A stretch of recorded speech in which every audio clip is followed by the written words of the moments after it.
The Rock has officially joined the Bloodline. That was the big development on this week's edition of WWE SmackDown from Salt Lake City, Utah.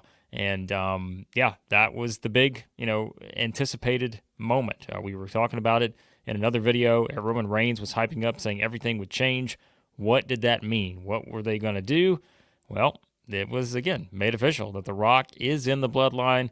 And if there were any questions as to whether he was aligning himself with Roman Reigns following everything that happened last week at the WrestleMania 40 kickoff event, there is no question anymore, at least for right now, right? Because I know there's still people out there thinking, boy, The Rock's going to turn on Roman Reigns at some point. We all know that that's probably going to happen unless Roman Reigns turns on him. But for now, they are taking the step towards putting The Rock in the Bloodline, and we now see where everything goes with that. But it was quite an interesting segment, I guess you could say, as The Rock started from the beginning. And when he came out with this vest on, folks, let me just tell you, I knew then, if there was any doubt in anyone's mind as to whether The Rock was going to play a heel, he said, let me tell you, as soon as I walk out, you're going to know exactly what you need to do, and that is boo me unmercifully.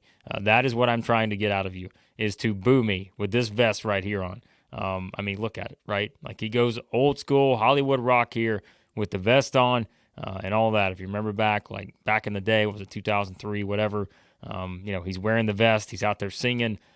He was Hollywood Rock then. And, well, the vest is back. So anybody that was waiting on the vest, it officially made its return in Salt Lake City, Utah on Friday on SmackDown. And from there, this was kind of your – and look, as always, like, SmackDown is – it's not like it was in the old days, right? If you watch wrestling back in the day, you're used to the overrun and all of that, like, AEW and stuff still does it. NXT's done it. Raw used to do it all the time. They don't do it anymore the way they used to. But, you'd have the overrun, right? And I think you could kind of tell that they were trying to get a lot in here by the time The Rock took the microphone and was really trying to get through everything he could get through before they had to get the hard out at the top of the hour. But to kind of go over everything that was said here, we'll pull up a couple lines on the screen. But like I said, having the vest and the sunglasses, like, it was all, hey, boo me, I'm from Hollywood, I'm The Rock. And he starts off immediately. You knew he was setting up the crowd. And, like, you're trying to see if anybody was going to get into it, right? Or if they're going to guess where he's about to go. But I knew, as soon as The Rock said, Salt Lake City, you broke the indoor record, and everybody's cheering like, wow, all right, we broke the indoor record for attendance or whatever. And then what does he do? You broke the attendance record for the largest gathering of trailer park trash I've ever seen. And so that's when he's hooking you in now, right? Like Hollywood Rock, heel Rock, he's hooking you in at that point. Asking them if they're sure they want to boo The Rock, right? Do they want to boo this man out here, The Rock? And then, I thought this quote right here was quite interesting. He goes to do the finally, right? Finally, The Rock has come back. But instead, he goes, finally, your life has meaning. You and your 50 wives have a story to tell. And that, of course, set the crowd off. I saw that line get a lot of fun on social media. Everybody was having fun with that one, with The Rock, just going that direction with his promo. But you knew it's The Rock. If you're bringing back the hillside, he's going to have some fun with it. They're trying to be serious with the Bloodline stuff, but he's so entertaining that you have to laugh at some of the stuff he says. And whether intentional or not, it's just how it works when The Rock speaks. So, after, again, going at the crowd a little bit, I think at one point he dared to slap someone in the audience. That's just what The Rock does, right? But the bigger lines here, and this was more of the story, okay? If we get beyond just The Rock being his usual entertaining self, he sort of led with the fact that the crowd has sort of brought out a side of The Rock that's always been there, right? This, again, whether you want to call it the Hollywood Rock, whatever, he's saying, this has always been inside of him, this version of him. And this crowd just happened, not just this crowd, but the entire WWE audience kind of brought it out of him. And that's what he kind of went with here, and talking about how they let the biggest WrestleMania main event in history slip right through their hands. They let it go. They flushed it down the toilets, and I think he was, once again, insinuating they flushed it down the toilets while they were sitting there typing up all this stuff about, crying about Cody and all this other stuff. So he really just took aim at the, quote-unquote Cody crybabies again.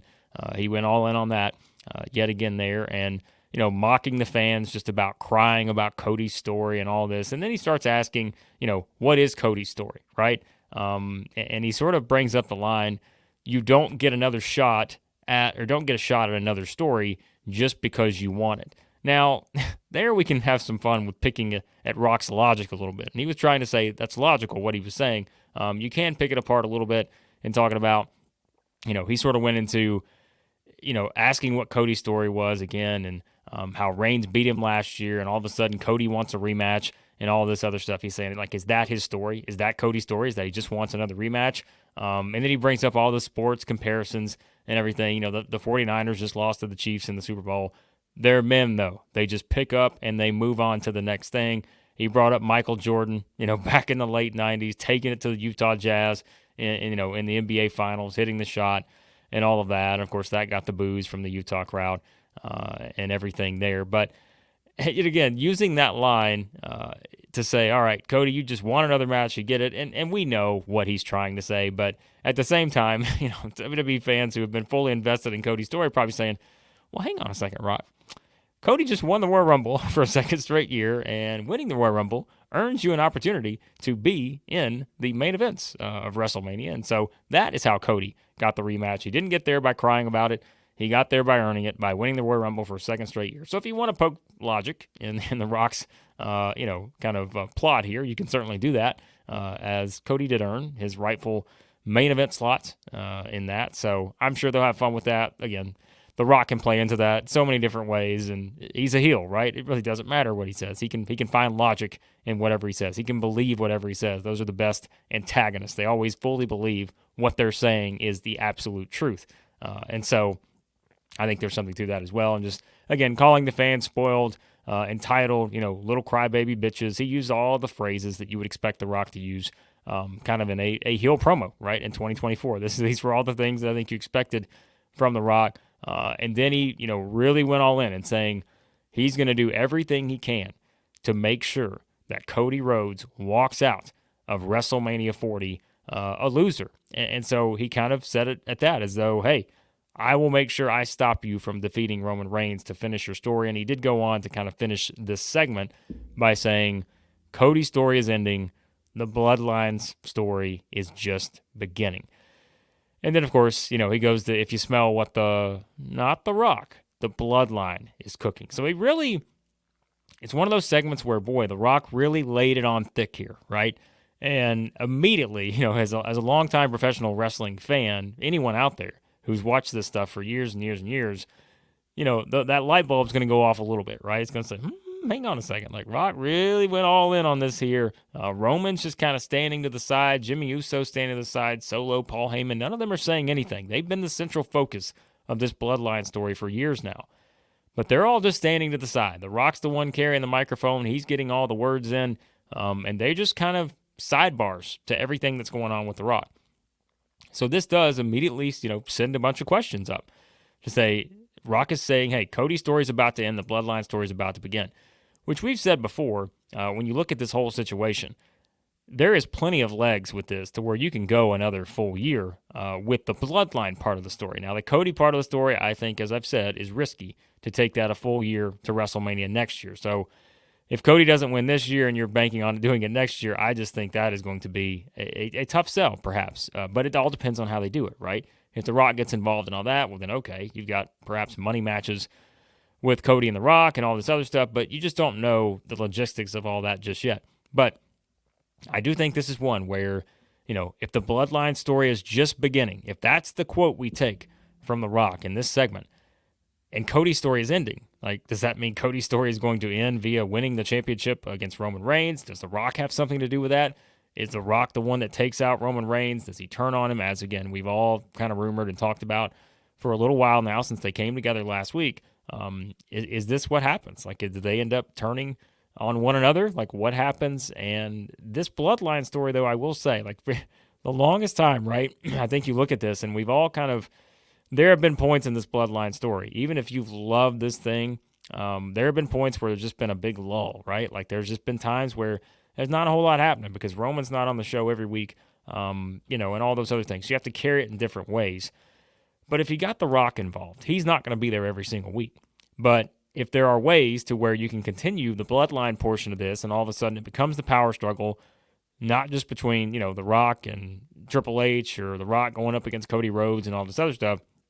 If it becomes about The Rock versus Roman Reigns, well, then there's a lot more story you can tell, right? There's the whole family history. There's everything that goes along with it. So I think that is something that is at least interesting coming out of the segment, knowing that they made it official, which we probably predicted, right? I mean, we all thought he was going to join the Bloodline. We all thought he's already in it, basically, after last week. But, making it official, and now that's sort of, now we start seeing how all of these guys interact in the Bloodline. And it's sort of, I don't know if to say starting over, but it kind of feels a little bit different, right? Just because you are going back to the start here with The Rock entering the picture and seeing how all that plays out. They didn't do, I guess I thought they may do a little bit more tonight to push you towards the direction of whatever they're going to do at WrestleMania, maybe with the tag team match. As we said, we pretty much think it's going to be The Rock and Roman Reigns versus Cody Rhodes and Seth Rollins. They didn't mention that at all tonight. It was all about The Rock taking aim at Cody while also officially putting himself, in the Bloodline and all that. So, or Roman put him in, but you know what I'm saying. So I think, I was wondering if they would go a little further with that. I was wondering if we'd get Triple H involvement in some way, shape, or form. I was wondering if we get The Rock kind of going not just the Hollywood route, but maybe more of the corporate side of The Rock, right? He's been corporate Rock before, where bringing up sort of the power that he has and all this other stuff. We didn't get any of that. We just sort of got the basic, here's step one. Chapter one, I guess. We're going the story theme. We got to go chapter one. This is sort of, the next chapter. And as I said previously, too, on another video, you got plenty of time to tell the story. We're not even to the Elimination Chamber yet. WrestleMania is still, it's less than 2 months away now, but it's still a pretty good ways away. So they've still got time to do whatever they need to do to push this, we saw how quickly it escalated last week, right? At just one event. So they've got time to push this thing forward pretty quickly, and I assume that probably starts to happen after Elimination Chamber, because we know, as we said, Cody and Seth Rollins are going to be at Elimination Chamber in the segment with Grayson Waller, so you're going to get something there. Do you get Cody and Seth challenging The Rock and Roman Reigns for night one? Do you get some kind of scenario like that? And we also know that, inevitably, Cody and Seth are going to respond. Well, Cody will respond in some way on Raw. We know that, because he's not just going to sit back and act like he didn't hear what The Rock had to say, but I'm curious to see where this thing goes from here, because this was one where you're always going to get mixed reaction to these kind of segments. Some people probably thought this was underwhelming. Some just loved it for the sight and the sounds of hearing Hollywood Rock back again. But they've got plenty of time to tell the full story here, and there's a lot of ways they can go, as we've said before. Now that The Rock is in the Bloodline, he's put himself in the middle of everything, right, against the biggest story in the company. He is in the middle of it now. And now there are decisions that have to be made. As he is officially a member of the Bloodline, as we said, we know it's going to eventually lead it to some point in the future. It's going to be The Rock versus Roman Reigns. We just don't know how we're going to get there. We know we're not getting there this year. Well, at least not at this year's WrestleMania. We may get there at SummerSlam. We may get there at next year's WrestleMania. But there are a lot of ways this thing can go. But there you go. For everyone who we all anticipated when The Rock first came back, all right, they're going to do The Rock versus Roman Reigns, but now it is completely flipped, and it's wild to think how much it has to where Hollywood Rock's here. He's in the Bloodline. This is not how we expected the story to go when he first returned, back in January. We thought it was setting up, he mentioned the head of the table and all that. We thought for sure it was setting up the main event, The Rock versus Roman Reigns. We don't know officially if they've changed course and everything, but we know it's a pretty good chance that they did. And The Rock has gone heel, and he made it very clear with the vest and everything else he had to say on this week's edition of SmackDown. So you guys let me know what you think in the comments. What did you think of The Rock's promo on SmackDown? And where do you think, the next step is? Where do we go from here? We know The Rock is in with Roman Reigns and everyone now. What's the next step? How does Cody respond? Maybe on Raw on Monday and everything else. But again, this will at least be interesting to see how things proceed with the Bloodline versus Cody Rhodes and whoever else, Seth Rollins, Triple H, whoever else is involved. So again, guys, I appreciate you watching. Let me know what you thought of the Rock and Bloodline segment on this week's SmackDown, and hit that subscribe button. New channel here, just enjoy talking wrestling. So let me know what you think about The Rock and his official membership in the Bloodline.